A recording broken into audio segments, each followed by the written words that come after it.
And yeah, we've got 30 folks, but for all of you who are still popping in, we're going to get started right now, just so that the folks who have been here aren't waiting too much. But we'll also, like I said, we just started recording this and it'll go out to everybody that also filled out the form. So if anybody is seeing this afterwards, that's why.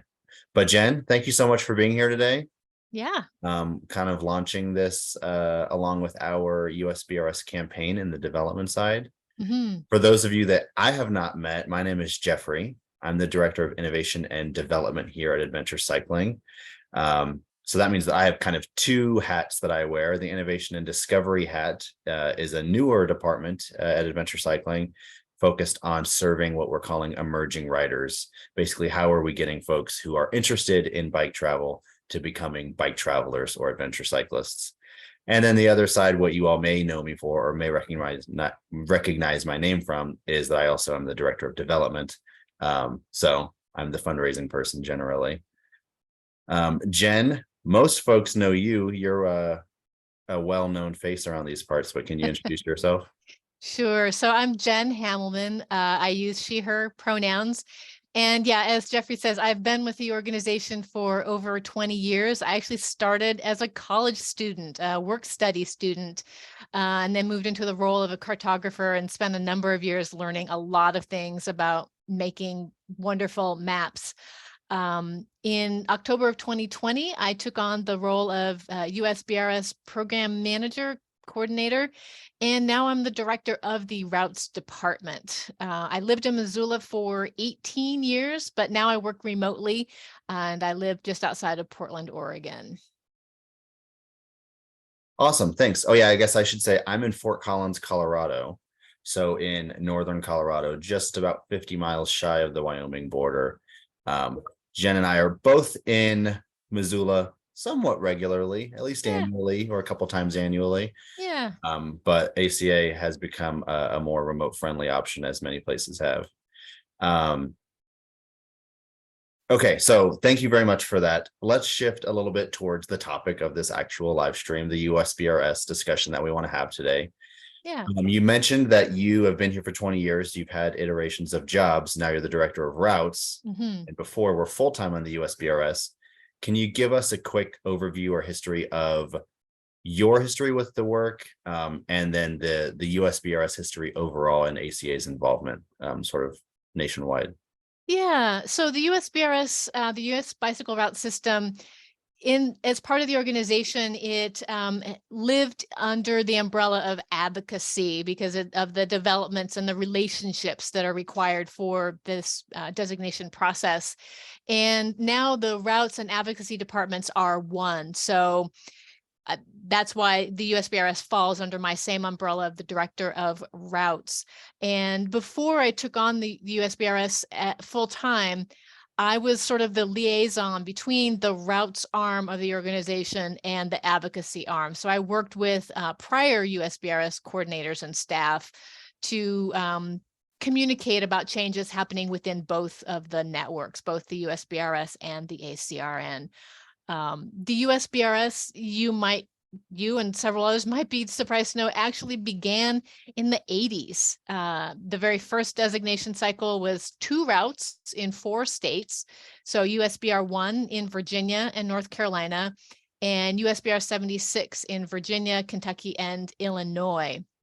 The pretty much immediately after that, the program went dormant. And then AASHTO decided to reinvigorate the idea of this bicycle travel network, and they reinvigorated it in the early 2000s.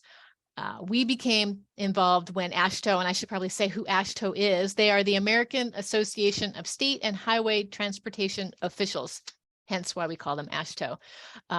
They, when they decided to reinvigorate the program, they created a task force and invited us, along with other cycling groups, to draft the first corridor plan. And I got to tell you, that very first corridor plan looked like a plate of spaghetti, because basically they just threw down all the options of different routes and route networks that existed across the country, from small local networks to cross-state networks to regional networks. And eventually they whittled it down to become what we now call the National Corridor Plan, which is a targeted about 50,000 mile interstate route network across the country. So then in 2005, we took on the role of technical support. So that means we work directly with the state departments of transportation in this process of designation, because there are some steps that need to be followed along the way. And as well as other stakeholders that are involved in this process of route creation. And it took until 2011 for that next round of routes to be designated. And that sort of kicked off an annual cycle where twice a year DOTs have the opportunity to designate routes. Since that time, the network has grown to over 19,000 miles. We're quickly approaching that 20,000 mile mark.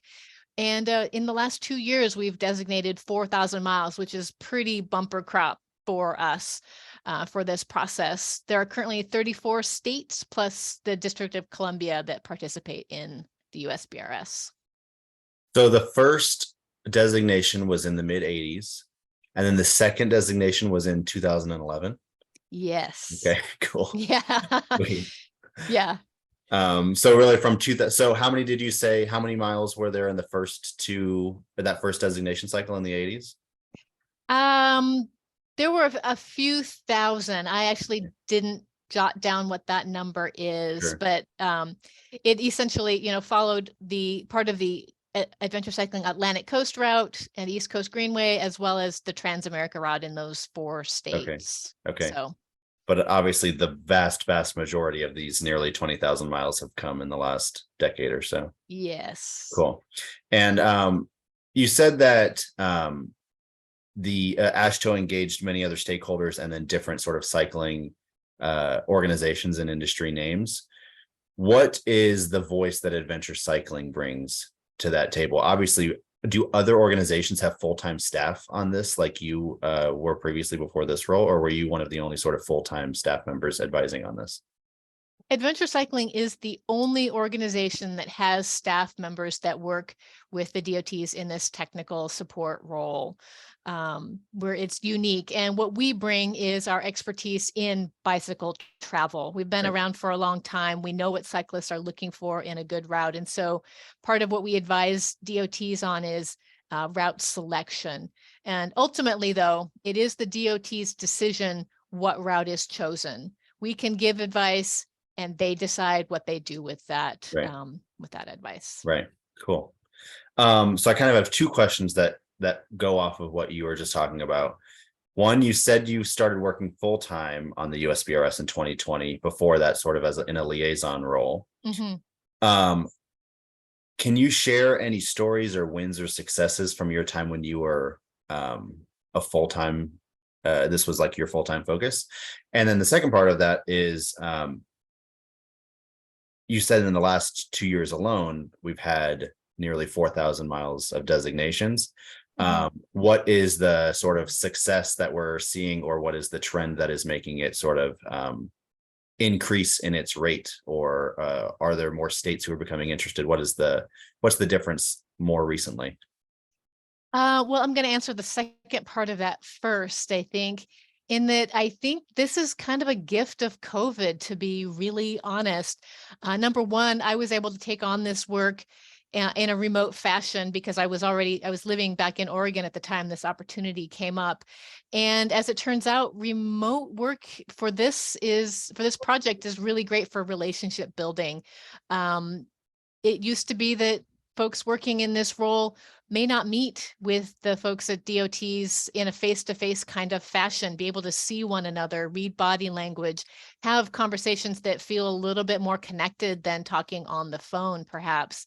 So, and it reduced, we didn't have to travel, right? So the normalization of virtual meetings has been a real gift that has come out of the COVID time period, as well as an uptick in interest in active transportation and people wanting to get outdoors and see more. And so I think that has helped spur some interest in DOTs to further their USBRS connections or to start their connections, because they're hearing that, or they're seeing the trend that, oh yeah, state DOTs are about more than just roads for automobiles. They Right. have other modes of travel to attend to. So people's focus on cycling, which, made it really hard to get a bike for a while, turned out to be a boon in this work. Right. Um, Yeah, I was going to so ask you about the COVID impact starting in 2020, and I would have expected you to say, I mean, I definitely would have expected, like, yes, there was a lot of renewed interest in cycling in general, but I also would have expected you to say, like, state governments had other priorities, so it actually wasn't a huge boon. But it's interesting to say that it kind of worked in this work's favor. Yeah, it really did. And we saw at the organization that bicycle travel, while it slowed down a lot because of all the restrictions around COVID, there were still a good pocket of people who were getting out there, because bicycle travel, when you do it with one or two people, you can be pretty independent. Sure. Yeah. in that. Yeah. So one of the very first, one of the big wins that I've seen in the last couple of years really comes as a win as a result of work that prior staff, the USBRS staff, like Jenny Sullivan, worked on before my arrival and taking this work on. And that was a designation that happened in Oklahoma, which is one of those things that took a number of years. So the thing to know about USBRS designations is, before that process can even start, the state DOT has to say yes to participating. And it often takes several conversations with different roles and levels within a DOT, and a lot of back and forth for a DOT to get there to that place of saying, yes, we want to do this.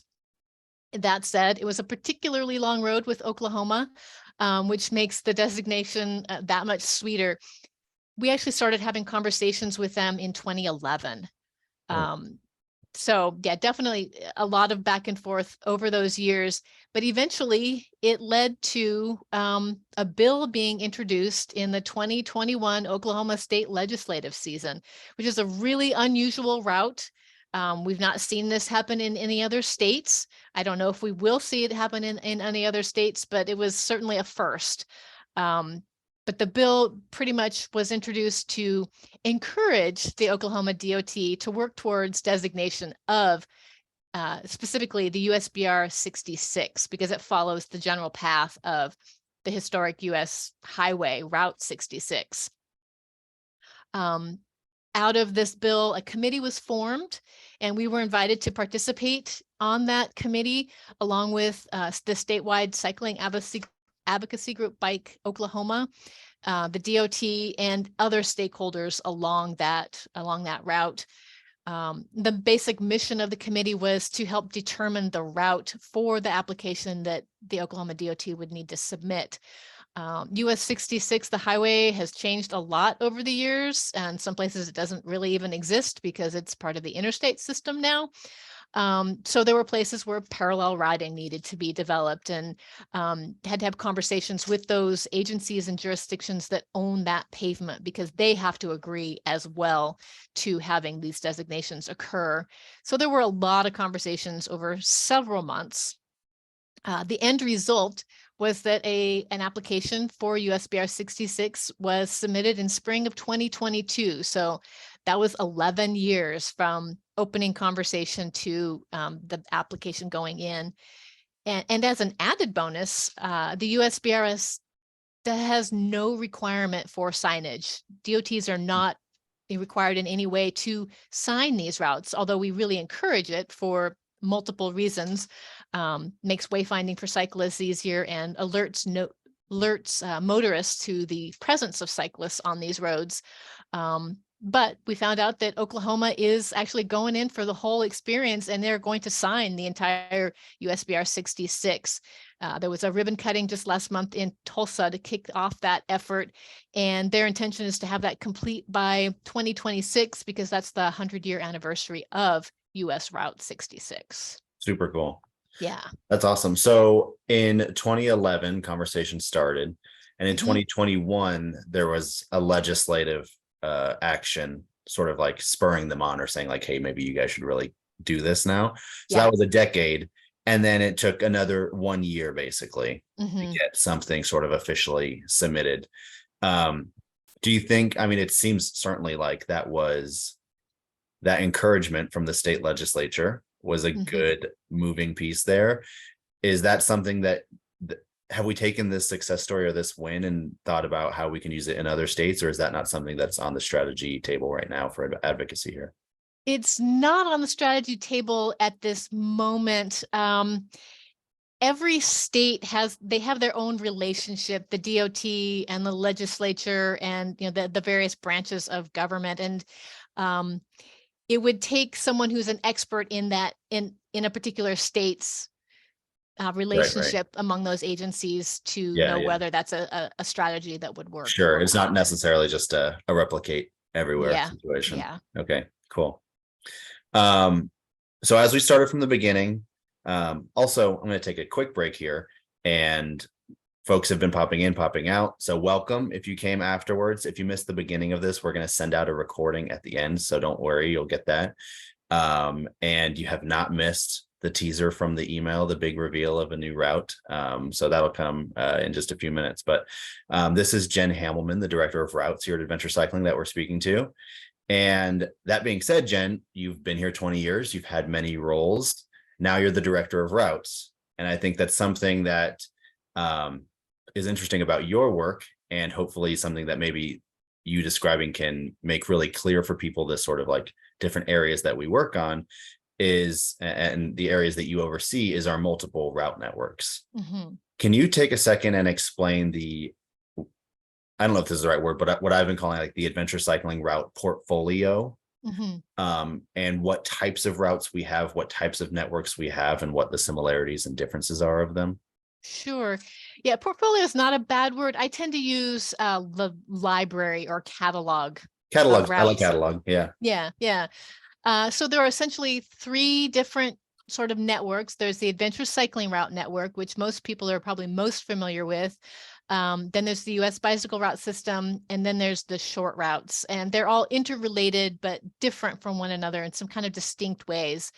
The Adventure Cycling Route Network, which has 55,000 miles of mapped routes all across the country, and they are routes that are curated and maintained by our staff of dedicated volunteers. They are our routes. They're designed for long distance travelers. They're mostly of an epic length. So it's an epic length, it's a long adventure. They're named and themed routes, everything from the flagship route of the Transamerica Trail that goes coast to coast to the Pacific Coast route, the Southern Tier, several of those kinds of routes. They have themes along those lines. And we publish paper maps for those routes that include turn-by-turn queues and services that a cyclist depends on, like bike shops and libraries, and whether a town has a grocery store. Right. And we have the ability as an organization to put those routes on any facility where cycling is legally allowed. So then you bring in the US Bicycle Route System. Those routes are created and designated by state DOTs, and it happens on a state-by-state basis, although the states do have to do some coordination with the adjoining states, because you don't want a route to end at the border of one state and not have someplace to go into the next state. These routes are numbered, and they're numbered. That's part of what AASHTO provides to the USBRS is they oversee the numbering system, and it's quite similar to the highway system across the country. Some of these routes may begin as an adventure cycling route, like the USBR 66 in Oklahoma, which probably helped that last piece to happen faster, as they had a good route to start with. But oftentimes, due to various circumstances, the route will get modified because those local jurisdictions or agencies have a preference for a different route they would like to see cyclists on in their area, because they have to sign off that their piece of pavement can be part of this system. And so similarities between the two is that both of these networks support long distance bicycle travel, and the audience for both of these networks is the cyclist with at least some experience. They're not usually well suited for a beginner.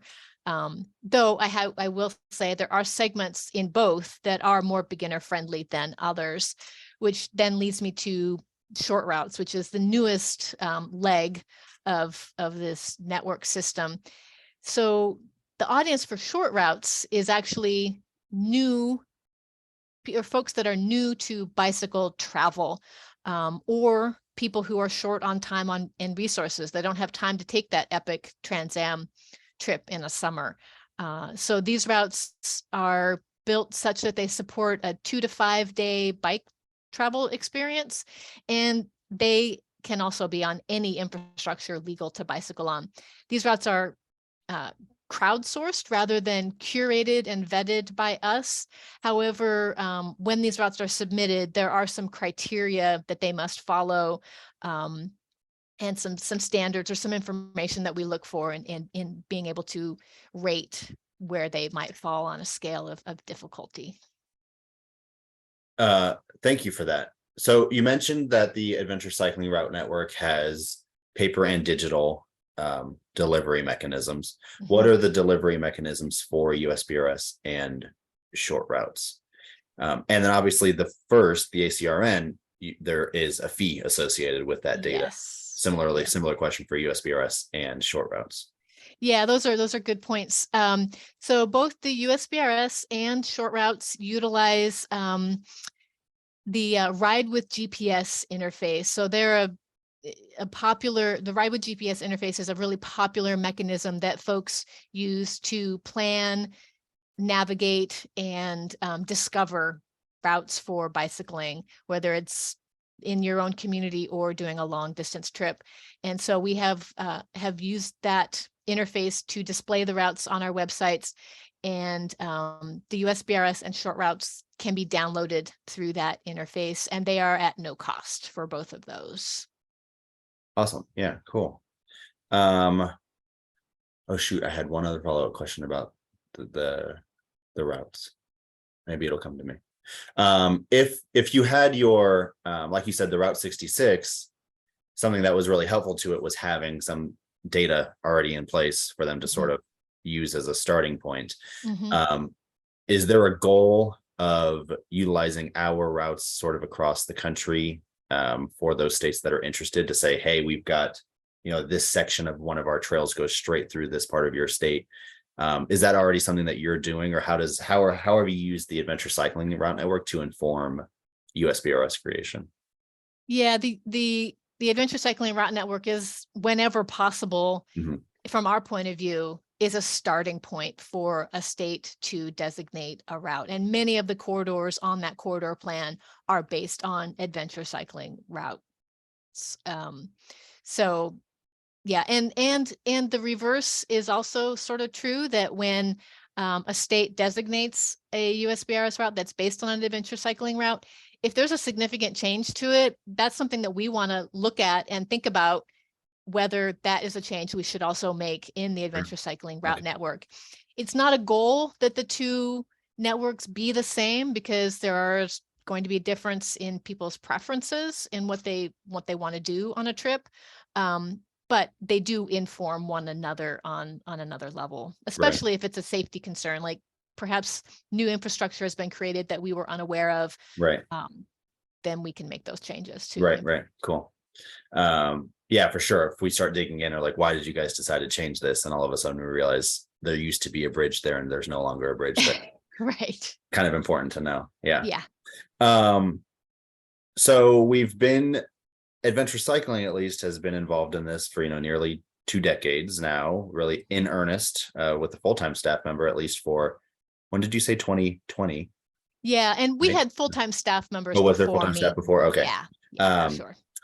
And all that to say is there comes a point in any program evolution where it becomes necessary to sort of evaluate what we've done and where we're going. And I know that your team has identified now, as we approach 20,000 miles of the USBRS and nearly 2 decades, as a good time to reflect and evaluate on what's been done and evaluate how we want to manage this program going forward. Can you talk at all about the reasoning for that, and then ideas for what the evaluation might look like? Yeah, I mean, it's something that we haven't done, is to measure the impact of this program. We've tracked metrics like number of miles, number of states, number of routes, that kind of thing, but that's really pretty surface level information. And so we decided it was time to sort of take a pause and take a closer look, a deeper look at things like how many people are riding these routes. We don't have any strong way to measure that at all. With the Adventure Cycling Route Network, we can sort of get a glimpse of that based on map sales. That gives us an idea of what things are most popular and what people might be out there riding those routes. But because of how the routes are distributed, it's a difficult thing for us to chart how people are using the USBRS. We also want to know who these people are.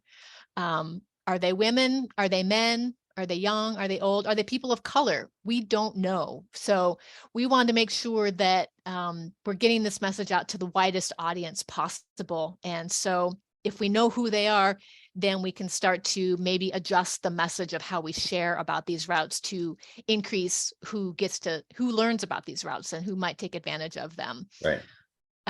Another thing is we want to know about their experience when they're out there on the route. Do they feel safe? Do they have enough support? What are the communities like? And some of that is information that we can then take back to the DOTs and either say, wow, this route gets really good reviews, do that again. Or we can conversely go to them and say, we're hearing from cyclists that this is a pinch point or this is a problem point. How might we help you to address this? Because the USBRS is a living network. Once a route is designated, it's not written in stone that that's always going to be the route. There's a handful of states that on a very regular basis submit updates and to their designated routes in order to take advantage of new facilities and changing conditions. So if we can have another way to get feedback to TODs, that's a good thing in our mind. And then speaking of DOTs, the other thing we want to know, which could be a little trickier to find out, but is, are these designations influencing DOT behavior? Maybe are they actually elevating these routes in their planning processes and improving these pieces of pavement in a different manner than they might a route that's not seen as a designated cycling route? Right. We anticipate there's going to be a number of surveys that will go out in order to get to some of the answers of these questions. And we're going to be working with some outside consultants on that process. Survey writing is a science, and we definitely want to take advantage of the people who know how to write a survey to get us the results or the answers, the information that we're looking for. Right. Writing surveys. I've had experience in that, and it's not always been what I expected. So yeah. It's good to get to people who know how to do those things. We anticipate it's going to be a several month long process. But yeah, that's kind of where things are at the moment with that plan. Great. Cool. Thank you very much. I think you mentioned it. Maybe you didn't. Is there also going to be any research done on? Oh, you froze. I didn't get your question. Is there also? Am I back now? You're back now. Is there any data that we would like to collect about how the USBRS designation versus non-designation impacts the safety of cyclists while riding? For example, Oklahoma putting up signs and that sort of thing. Is that sort of included in this evaluation program? That is certainly something we would like to know more about. Yes. I think there are some general studies about safety and signage for cyclists, but it would be interesting to see the impact on these routes in particular. Not a whole lot of the USBRS is signed. I have the number written down behind me.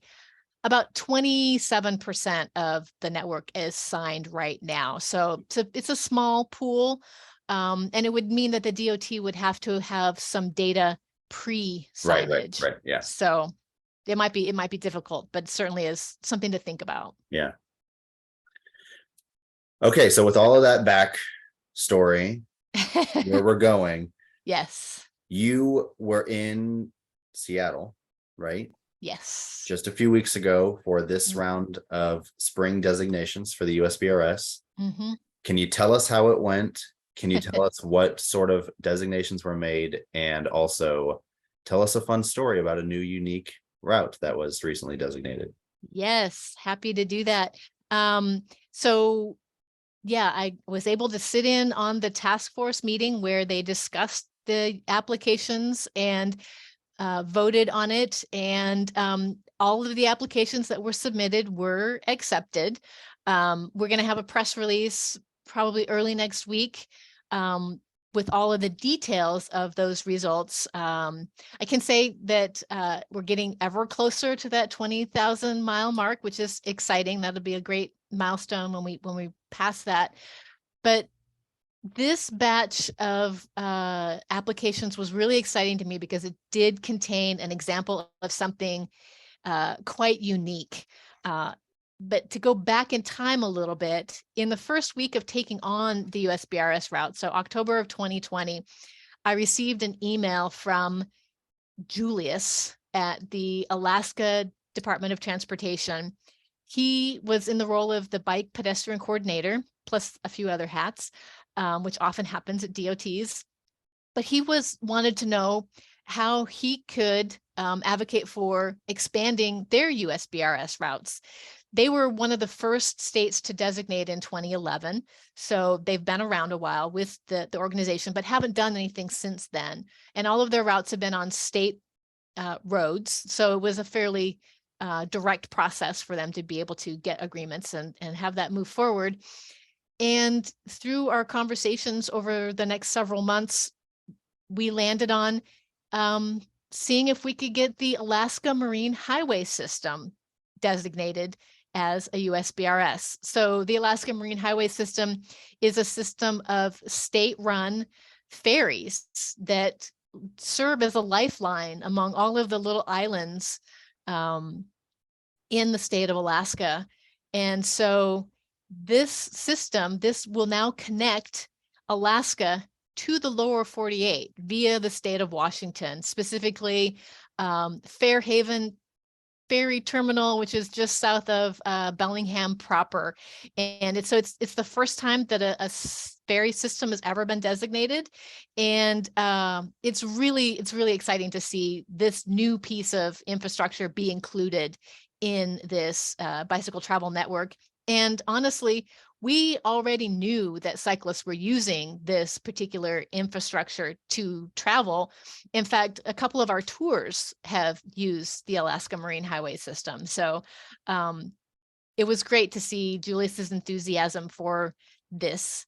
And if you've been following along with all the stories today, you'll note that this actually took 2.5 years from the time that Julius reached out to me to the time that they submitted an application. So it just serves as a reminder that even when there is a will to make things happen, it's a real process of persistence and patience to actually bring it across the finish line. Yeah, that is that's really cool. I'm excited to see how it's also delivered in the Ride with GPS interface. Yeah. Me too. Yeah, that'll be interesting to know how that works, but that is super cool and a great designation. I guess I just learned this right now. I mean, I knew that you were going to be announcing Alaska, but you said 100% of them were approved. Is that common or is that uncommon? No, actually, it's common that Okay. when the applications that DOT submit for this process, I would say we have a 99% plus return rate Okay. on that. They're Yeah. usually submitted pretty ready to go. They're pretty It's tight. pretty tight. Yeah. Sure. Yeah. Occasionally it's provisional. There's like one thing that somebody had a question on and, it gets cleared out pretty quickly. Okay. This one being a unique one, were you as confident as 99%? I had a little bit of caution going into it. I did as much due diligence as I could by having conversations with my contacts at AASHTO of how is this going to go over? What do you think? What do we need to say in order to, trigger the right responses? Right. Yeah, but I was fairly confident because it's a state-run system. If it was a private-run ferry system, Oh, sure. Yeah. that would have been a different equation. Right. So how long is that? How much time do you know? Is ferry based? I think I want to say 3-4 days, Okay. something like that. That'll be several days. Yeah. Yeah. But I do know that, so cyclists can actually pitch tents and camp on the deck of the ferry. So Yeah. it's kind of a cool experience. You get to see a lot. Yeah. Just like you would if you were riding your bike. It's moving at that slower pace Right. than if you were to do a flyover, right? Right. That's awesome. Yeah. Okay, last thing that I have for you, and it has to do with what you said at the end of this. You said, even if there's a will, sometimes it takes concerted and consistent effort. Mm-hmm. How can the people who are watching now or watching the recording of this help our work, help your work in developing all of our routes in the USBRS specifically, using their voices or their skills or anything else? Yeah. Well, I have to say that this work hasn't gotten done with staff time alone. We have a small network of extremely dedicated volunteers from California to Florida that work with us on these designations. Many of the efforts have been funneled or led by our longtime volunteer, USBRS volunteer coordinator, Carrie Irons, who lives in Michigan. He's been with the USBRS program since the beginning, the early 2000s. And so there is certainly a place for volunteer work, but a caveat to that is that it takes a real commitment because of, as you said, it's consistent, regular, persistent contact. It can take many calls and many emails to the various local agencies and jurisdictions to get agreements on a route. However, I can say that this is definitely the kind of volunteer project that if you have the time, the satisfaction is pretty great to see that cut. There it is, that line. I worked on that, right? And the thing though to remember is that even if you don't have that kind of time, it's okay. There are other ways you can use your voice, and specifically, if your state does not have a USBRS route, or you'd like to see your state develop another one, take a look at that corridor plan and then reach out to the state DOT and let them know of your wishes, because as a resident of your state, your voice, your wishes, your desires do carry some weight, and it's powerful for them to hear from you and not just us, knocking at the door saying, hey, don't you want to be part of this really great thing? But if you live in a state and you can tell them that, then it piques their interest sometimes a little more and a little more quickly. And then thirdly, when we reach out to you with a survey and have questions for you, please respond. That's an excellent way to give a little bit of time and help us to shape our work going forward. Yeah. And I'm going to put something in the chat right here. Today, June 14th, yesterday, you might have gotten an email about us kicking off a USBRS fundraising campaign. You may have gotten a letter in the mail from Jen Odell, our executive director. I'm going to put this here, this link which you could absolutely support Adventure Cycling also, because as Jen said, we are the only nonprofit organization that has full-time staff working on this USBRS program with state DOTs, and our expertise in bike travel and route making seems to, Jen, your expertise seems to have really made the difference in a lot of these. So please do consider supporting today at this link. And I also put 2 emails down there, usbrsinfo@adventurecycling.org and development@adventurecycling.org. The development one would be more towards this live stream, donations, fundraising, that sort of thing.